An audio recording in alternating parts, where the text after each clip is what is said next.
হলো ভালো বন্ধু নির্বাচন করা। আমরা যারা মুসলিম, আমরা কোনো বেঈমান বা কোনো সুদখোর, কোনো ঘুষখোর, জেনাখোর, এরকম কোনো বাটপার লম্পটের সাথে বন্ধুত্ব নির্বাচন করব না।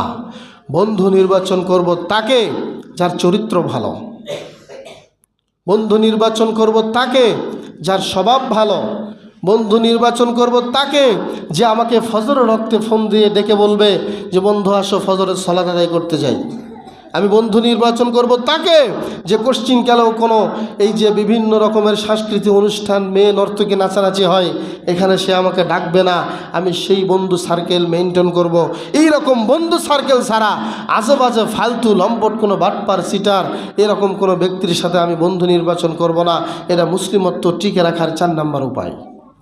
যদি আপনি আপনার বন্ধু, আপনার ফ্রেন্ড সার্কেল যদি বিপদগামী হয়, তাহলে আপনার ইসলামও শেষ, আপনার ইমানও শেষ, আপনার ইহকালও শেষ, পরকালও শেষ।